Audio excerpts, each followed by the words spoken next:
मित्रांनो नमस्कार. माझ्या युट्यूब चॅनल मध्ये स्वागत आहे. बघा, तुम्हाला माहितच आहे की पवित्र पोर्टलवर 14 जानेवारी 2026 ला जे काही आपले शिक्षक उमेदवार बंधू आणि भगिनी आहेत त्यांच्यासाठी एक शेवटचं नोटिफिकेशन आलं होतं. त्यानंतर पवित्र पोर्टलवर कुठल्याच प्रकारचं नोटिफिकेशन नाही. म्हणजे असं म्हटलं तरी चालतंय की सध्या पवित्र पोर्टल हे स्टॉप झालेलं आहे. कारण ते पुढे सरकतच नाही, ते पुढे चालत नाही. आणि यामागचे काही महत्वाचे कारण आहेत. ते महत्वाचे कारण आपल्याला जाणून घ्यायचे आहेत. आणि त्यामधलं एक महत्वाचं कारण म्हणजे जर आपण बघितलं तर ते आहे संच मान्यता. आणि दुसरं जे महत्वाचं कारण आहे ते म्हणजे बदली प्रक्रिया. आणि आणखी एक सर्वात महत्वाचं कारण जे आहे ते म्हणजे अतिरिक्त शिक्षकांचे समायोजन.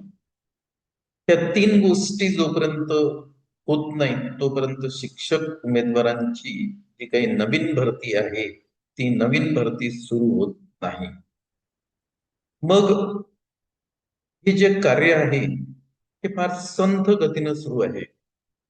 आणि आता या कार्याला गती मिळावी यासाठी काही शाळांच्या मुख्याध्यापकांवर कार्यवाहीचे आदेश दिलेले आहेत. आणि ह्या शाळा किती आहेत, कोणत्या शाळेच्या मुख्याध्यापकांवर कारवाईचे आदेश दिलेले आहेत हे सुद्धा आपल्याला आजच्या व्हिडिओच्या माध्यमातून बघायचं आहे.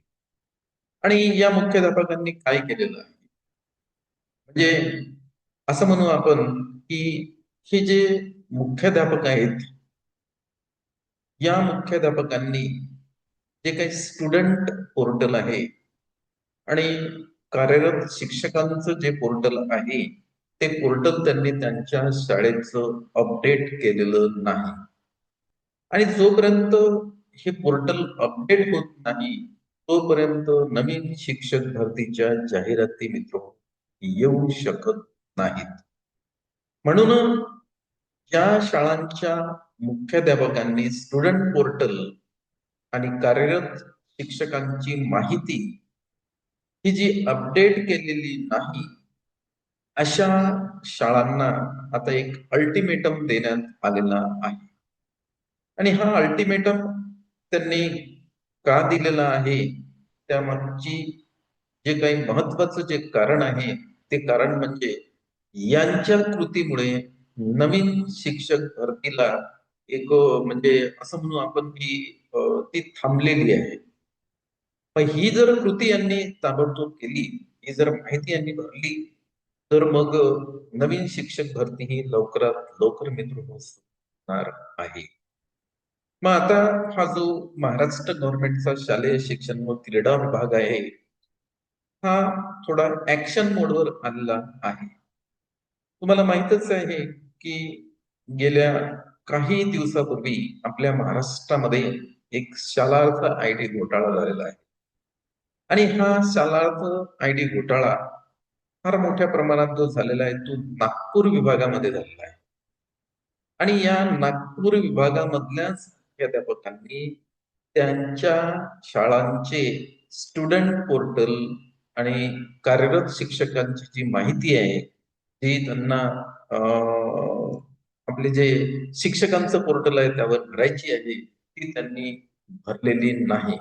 आणि त्यामागचं कारण थोडस असं दिसते की हा जो शालार्थ आयडी घोटाळा आहे हा घोटाळा उघडकीस आला तेव्हापासून एक नागपूर विभागामध्ये ज्या काही शाळा आहेत त्या शाळांचे जे काही संस्था चालक आहेत त्यांनी मुख्याध्यापकांच्या मार्फत ही जी माहिती आहे ही माहिती दडवून ठेवलेली आहे. असं म्हणून आपण ती लपून ठेवलेली आहे. आणि ती माहिती काही पवित्र पोर्टलवर अपडेट जे काही संस्था चालक आहेत ते त्यांच्या मुख्याध्यापकांना करू देत नाही. म्हणून अशा शाळांची संख्या किती आहे ते आपल्याला बघायची आहे. त्यांच्यावर काय कार्यवाही होणार आहे ते सुद्धा आपल्याला आजच्या व्हिडिओच्या माध्यमातून बघायचं आहे. आणि त्यांना कोणता अल्टिमेटम दिलेला आहे शासनाने तो सुद्धा आपल्याला आजच्या या व्हिडिओच्या माध्यमातून बघायचं आहे मित्र. तत्पूर्वी हा व्हिडिओ तुम्हाला आवडला तर त्याला लाईक करा. मी माझ्या या चॅनलवर नवीन असाल तर त्याला सबस्क्राईब करा. म्हणजेच तुम्हाला आम्ही या प्रकारचे जे काही व्हिडिओ बनवतो त्याचं नोटिफिकेशन्स मिळणार आहे. तर मी आपला फार काही आता वेळ घेत नाही. या स्क्रीनवर काय नवीन माहिती आहे या बाबतीत ती आता मी शेअर करतो आणि ती माहिती आपल्याला जाणून घ्यायची आहे मित्र. बघा, शिक्षक भरती, शाळा मुख्याध्यापकांवर कार्यवाही.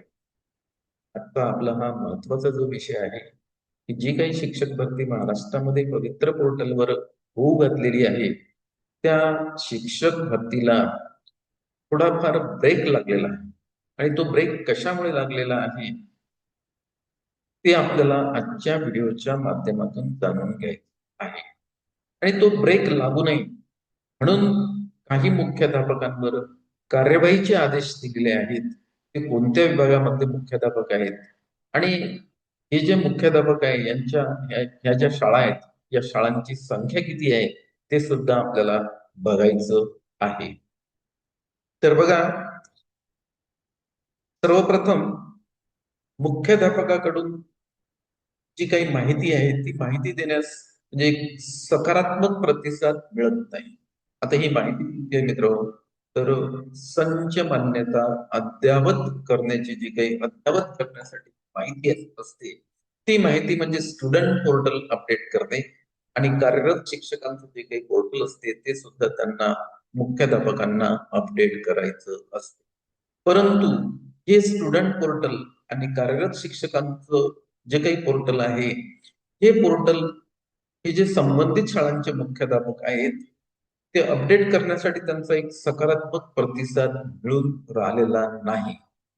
त्यांनी वारंवार सूचना सुद्धा दिलेल्या आहे. बघा, वारंवार सूचना केल्यावरही त्यांच्याकडून माहिती देण्यात आली नाही. म्हणजे त्यांना वारंवार सूचना दिलेल्या आहेत की तुमच्या शाळेची विद्यार्थी संख्या, तुमच्याकडे कार्यरत असणारे जे काही पदं आहेत ते तुम्ही या पोर्टलवर अपडेट करा, अशा त्यांना वारंवार सूचना सुद्धा शिक्षण विभागाकडून दिलेल्या आहेत.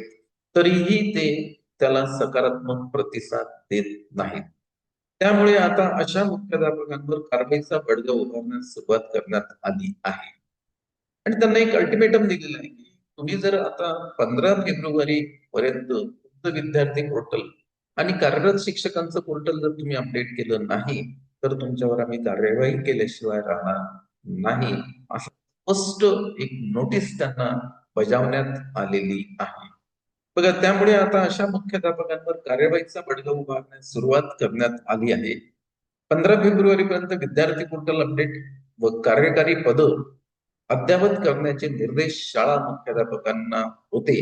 परंतु वारंवार सूचना देऊनही माध्यमिक विभागाच्या 91 शाळांच्या मुख्याध्यापकांनी ही माहिती दिली नाही. त्यांना कारणे दाखवा नोटीस बजावण्यात आल्या आहे. बघा, एक 15 फेब्रुवारी पर्यंत त्यांना मुदत देण्यात आली होती की तुमचं जे स्टुडंट पोर्टल आहे म्हणजे तुमच्या शाळेमध्ये जे काही विद्यार्थी पटावर आहेत त्यांची संख्या आणि त्यांचे जे समजा आधार आयडी त्यांना मॅच करायचा असतो त्यासाठी 15 फेब्रुवारी पर्यंत वेळ दिली होती.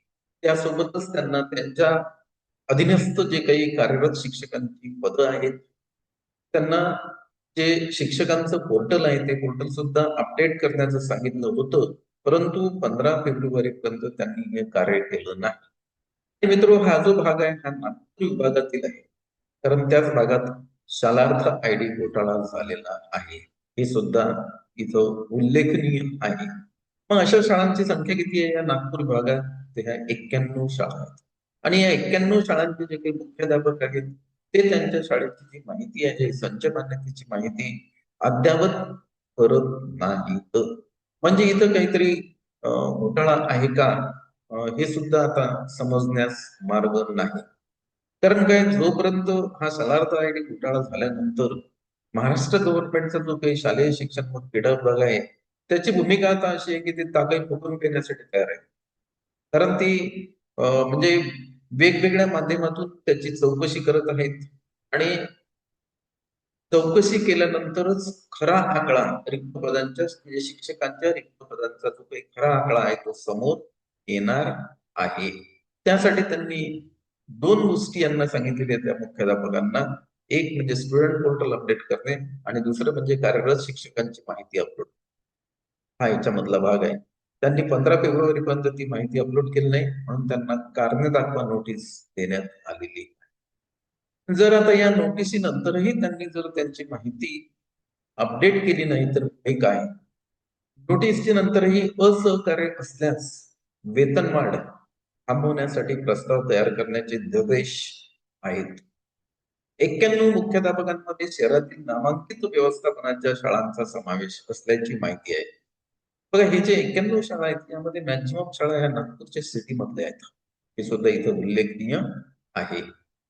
संच मान्यता अद्यावत न झाल्याने शिक्षण विभागाला अतिरिक्त शिक्षकांची संख्या, त्यांचे समायोजन व रिक्त पदांचा निश्चित आकडा समोर येण्यास अडथळा येत आहे. बघा जोपर्यंत संच मान्यता अद्यावत होत नाही तोपर्यंत नवीन शिक्षक भरती होत. मग आता यांच्या असहकार्यामुळे संच मान्यता अद्यावत होत नाही. संच मान्यता जर अद्यावत होत नसेल तर अतिरिक्त शिक्षकांची संख्या सुद्धा समजत नाही. त्या शिक्षकांचं समायोजन कसं करायचं ते सुद्धा प्रक्रिया इथं रखडलेली आहे. आणि त्यांच्या शाळेमध्ये रिक्त पदाचा जो काही आकडा आहे तो आकडा सुद्धा इथं म्हणजे समोर येत नाही, तो समजत नाही. पण संच मान्यता अद्यावत करणं गरजेचं आहे. जोपर्यंत संच मान्यता अद्यावत होणार नाही तोपर्यंत नवीन शिक्षक नाही. हे सुद्धा इथं महत्वाचं आहे. बघा पवित्र पोर्टलद्वारे करावयाच्या पदभरती प्रक्रिया लांबत आहे आणि यांच्या या कृतीमुळे पवित्र पोर्टल मार्फत जे काही शिक्षक भरती करायची आहे, नवीन शिक्षकांची जी भरती करायची आहे, ज्या आपल्या शिक्षक बंधू आणि भगिनींचं तिथं रजिस्ट्रेशन झालेलं आहे, ते नियुक्तीच्या प्रतीक्षेमध्ये आहेत, ते रोज पवित्र पोर्टलला व्हिजिट देतात आणि व्हिजिट दिल्यानंतर तिथं कुठलं नवीन नोटिफिकेशन्स आहे का हे बघतात आणि त्यांची तिथून निराशा होते. कशामुळे? तर संच मान्यता अद्यावत होत नसल्यामुळे. आणि संच मान्यता अद्यावत न होण्याला कारण काय? तर हे आपले जे मुख्याध्यापक बांधव आहेत 91 शाळांचे, ते त्यांच्या शाळांची जी काही माहिती आहे ती अद्यावत करत नाहीत. त्यामुळे पवित्र पोर्टलवर जे पदभरती करायची आहे किंवा पवित्र पोर्टलवर ज्या जाहिराती यायला पाहिजेत त्या जाहिराती येण्यासाठी विलंब होत आहे. हे सुद्धा इथं महत्वाचं आहे. बघा शालार्थ आयडी घोटाळ्याच्या पार्श्वभूमीवर शिक्षण विभागाने त्रिस्तरीय चाळणी लावून शिक्षकांचा निश्चित आकडा गोळा करण्यासाठी पावले उचललेली आहेत. तुम्हाला हे सुद्धा माहित आहे की शालार्थ आयडी घोटाळा झालेला आहे. या शालार्थ आयडी घोटाळ्याचे जे काही पाळेमुळे आहेत ते शोधण्यासाठी SIT ची सुद्धा स्थापना केलेली आहे. आता यापुढे असा घोटाळा होऊ नये म्हणून शिक्षण विभागाने काय केलंय, त्रिस्तरीय चाळणी लावलेली आहे. आणि ही चाळणी लावल्यानंतर याच्यातूनच जे काही नवीन पद त्यांना रिक्त दिसतील तेच पद मित्रभूत भरल्या जातील. हे इथं महत्वाचं आहे. मग आता या आदेशाला शाळांचे असहकार्य आहे.